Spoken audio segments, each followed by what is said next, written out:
लोकसभाध्यक्षपदासाठी आज निवडणूक होणार। भाजपकडून ओम बिर्ला तर काँग्रेसकडून के सुरेश रिंगणार। 47 वर्षांनंतर पहिल्यांदाच अध्यक्षपदासाठी होणार निवडणूक।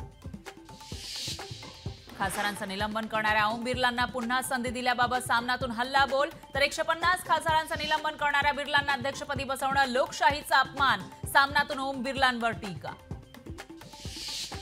राहुल गांधी विरोधी पक्षनेते होणार। के.सी. वेणुगोपाल यांची घोषणा। काँग्रेसच्या बैठकीमध्ये राहुल गांधींबाबत निर्णय। पदवीधर शिक्षक मतदारसंघासाठी आज मतदान। मवियासह महायुतीची कसोटी लागणार। मतदारांना बूथपर्यंत आणण्याचं मोठं आव्हान।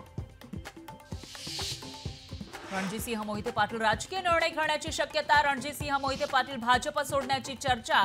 पावसाळी अधिवेशनानंतर रणजितसिंह निर्णय घेण्याची शक्यता। घाटकोपर दुर्घटनेप्रकरणी आयपीएस अधिकारी खालिद कैसर निलंबित। रेल्वे पोलीस आयुक्त असताना दिली होती होर्डिंगची परवानगी। लक्ष्मण हाकेंचा आजपासून अभिवादन दौरा। अभिवादन दौऱ्यातून ओबीसी करणार शक्ती प्रदर्शन। पोहरादेवी ते चौंडीपर्यंत लक्ष्मण हाकेंचा दौरा। मुंबईकरांचे मदार राखीव जलसाठ्यावर। धरणांमध्ये अवघा 5.33% पाणी साठा। धरण क्षेत्रात दमदार पावसाची प्रतीक्षा। उद्यापासून विधिमंडळाचं पावसाळी अधिवेशन होणार सुरू। यंदाच्या अधिवेशनात लोकाभिमुख योजनांच्या वर्षावाची शक्यता तर शुक्रवारी अर्थमंत्री अजित पवार अतिरिक्त अर्थसंकल्प सादर करणार। पुण्यामध्ये तब्बल 144 हॉटेलवर कारवाई। अनधिकृत बांधकाम केल्यानं 21 जणांवर गुन्हे दाखल तर महिनाभरात 85 रूफटॉप आणि तळमजल्यावरील 55 हॉटेल पबवर कारवाई। L3 बारवर पोलिसांची मोठी कारवाई। बारच्या मालक आणि चालकावर गुन्हा दाखल। अनधिकृत बार उभा केल्यानं कारवाई।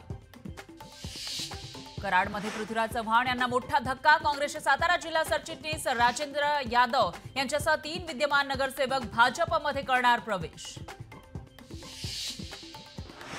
आषाढी वारी पालखी सोहळ्याच्या निमित्तानं पालखीसाठी 0.50 टीएमसी पाणी सोडणार। दौंड पाटस भागासाठी खडकवासला धरणातून मुठा उजव्या कालव्यामध्ये पाणी सोडणार असल्याची माहिती।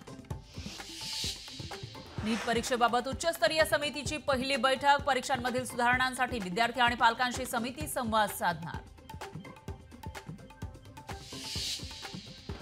सिन्नर तालुक्यातील दातली खोपडीमध्ये श्री संत निवृत्तीनाथ महाराजांच्या पालखीचा रिंगण सोहळा। मोठ्या उत्साहात आणि आलोट गर्दीमध्ये संपन्न झाला रिंगण सोहळा। मुंबईमध्ये रात्रीपासून पावसाच्या सरी। मुंबई ठाणे नवी मुंबईसह उपनगरात मध्यरात्रीपासून हलका ते मध्यम स्वरूपाचा पाऊस। लोकशाही मराठी ऐका, पहा, जागरूक रहा।